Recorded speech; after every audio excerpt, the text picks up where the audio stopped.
युवा दिलों की धड़कन, धड़कती भड़कती आग, आ गई है आप लोगों को जगाने भाग। लेकर आई है ढोढ़ी छाप, ढोढ़ी छाप। जो ढोढ़ी छाप को भूलेगा वो 5 साल झूलेगा। पहचाना तारा चाचा, ई छेदी वो भौजी है, प्रधानी के चुनाव लड़तारी। ढोढ़ी छाप को नहीं भूलना है, ढोढ़िए पर ढूलना है। गाँवे गाँवे घूमे घूमे बाटा तारी पारा चाय, अब की चुनावा में इनके बच्चा रचा। ढोढ़ी छाप जिंदाबाद। गाँवे गाँवे घूमी घूमी बाटा तारी पारा चाय, अब की चुनावा में इनके बच्चा रचा। अरे सही कहता कहई है जवानी में, जवानी में। अरे सकल बलमुआ, अरे कौन छाप बा चुनाव चिंतनी बताओ तब। ढोढ़ी छाप जिंदाबाद, जिंदाबाद जिंदाबाद। ढोढ़ी छाप जिंदाबाद, जिंदाबाद जिंदाबाद। याद रखी हो एक काका, आग लगावे पानी में, भौजी कूदल प्रधानी में। आग लगावे पानी में, भौजी कूदल प्रधानी में। और नौजवान साथियों ध्यान दे, अब की बार का चुनाव निशान है ढोढ़ी छाप, सिर्फ और सिर्फ ढोढ़ी छाप। छेदी वो भौजी का चुनाव निशान ढोढ़ी छाप। अच्छा चारे ढोढ़ी बहुत चिकनाइल है, कहीं शहर तो नहीं जाएगा।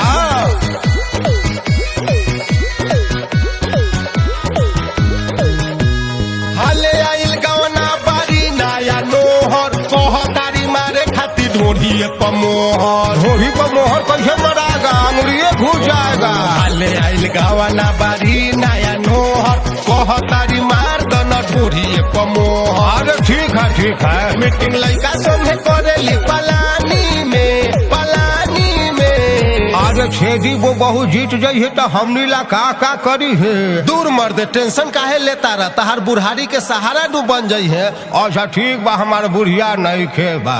तू तो खाली गलते सोचेला। आग लगावे पानी में, भौजी कूदल प्रधानी में। आग लगावे पानी में, भौजी कूदल प्रधानी में। लेकर आई है ढोढ़ी छाप, ढोढ़ी छाप।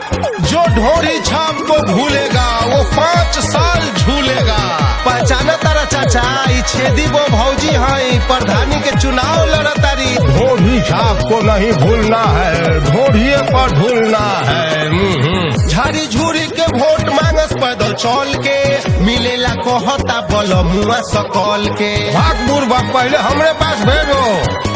झाड़ी झूरी के वोट मांगस पैदल चल के, मिलेला कहता बल मुआ सकल के। सेवा पानी करेगी, संतोषनी दर्दी मजा लेता मतदानी में, मतदानी में। आपकी मोहर कहाँ लगेगी, ढोढ़ी छाप जहाँ रहेगी। आपकी मोहर कहाँ लगेगी, ढोढ़ी छाप जहाँ रहेगी। ढोढ़ी छाप जिंदाबाद, जिंदाबाद जिंदाबाद। आग लगावे पानी में, भौजी कूदल प्रधानी में। आग लगावे पानी में, भौजी कूदल प्रधानी में। अरे हम तो ढोढ़ी पर मार दे मोहर कचकचा के।